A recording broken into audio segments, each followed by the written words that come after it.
Hello, this is our Read Aloud. I'm reading My Father's Dragon by Ruth Stiles Gannett, illustrated by Ruth Chrisman Gannett. And this is Chapter 10, My Father Finds the Dragon. When my father was crossing the back of the 15th crocodile with 2 more lollipops to go, the noise of the monkeys suddenly stopped, and he could hear a much bigger noise getting louder every second. Then he could hear 7 furious tigers and 1 raging rhinoceros and 2 seething lions and 1 ranting gorilla, along with countless screeching monkeys, led by 2 extremely irate wild boars, all yelling, "It's a trick! It's a trick! There's an invasion, and it must have gone after our dragon! Kill it! Kill it!" The whole crowd stampeded down to the bank. As my father was fixing the 17th lollipop for the last crocodile, he heard a wild boar scream. "Look, it came this way! It's over there now, see? The crocodile's made a bridge for it." And just as my father leapt onto the other bank, one of the wild boars jumped onto the back of the first crocodile. My father didn't have a moment to spare. By now the dragon realized that my father was coming to rescue him. He ran out of the bushes and jumped up and down, yelling, "Here I am! I'm right here! Can you see me? Hurry! The boar is coming over the crocodiles too! They're all coming over! Oh, please, hurry, hurry!" The voice was simply terrific.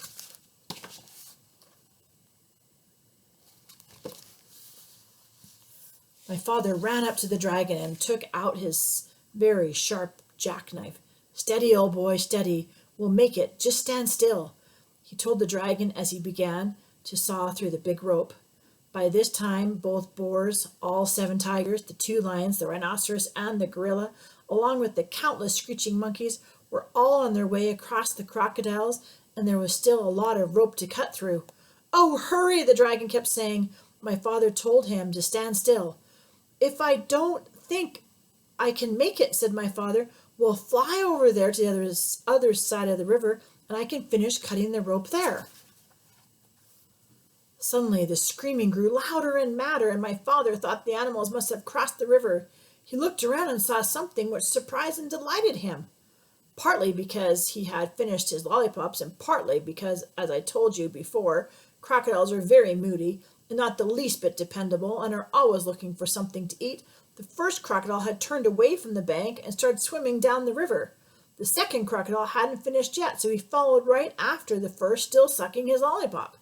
All the rest did the same thing, one right after the other, until they were all swimming away in a line.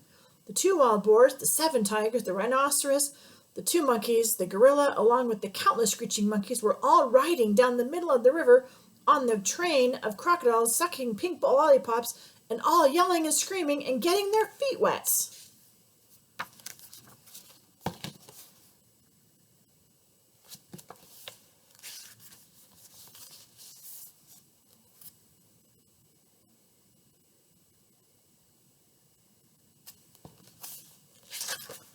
My father and the dragon laughed themselves weak because it was such a silly sight.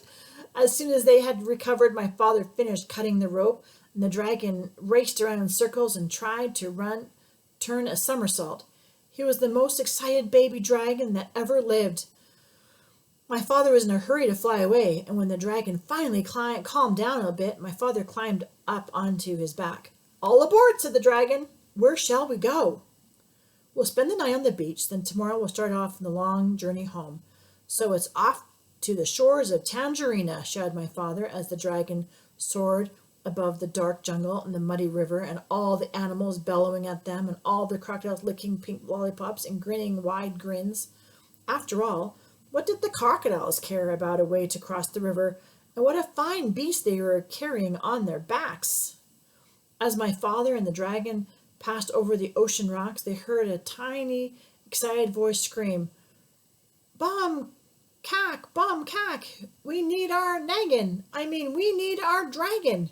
But my father and the dragon knew that nothing in the world would ever make them go back to Wild Island. The end. So that is the end of the story of My Father's Dragon. Now, this book actually has 2 sequels, and the second one is called Elmer and the Dragon, And the third one is called The Dragons of Blue Land. So you can check those out from your local library or from a bookstore, and you can continue reading the tales of My Father's Dragon in these next two books. So I hope you enjoyed the read aloud of My Father's Dragon. This is such a fun book, and I enjoyed reading it for you. Keep reading. Goodbye.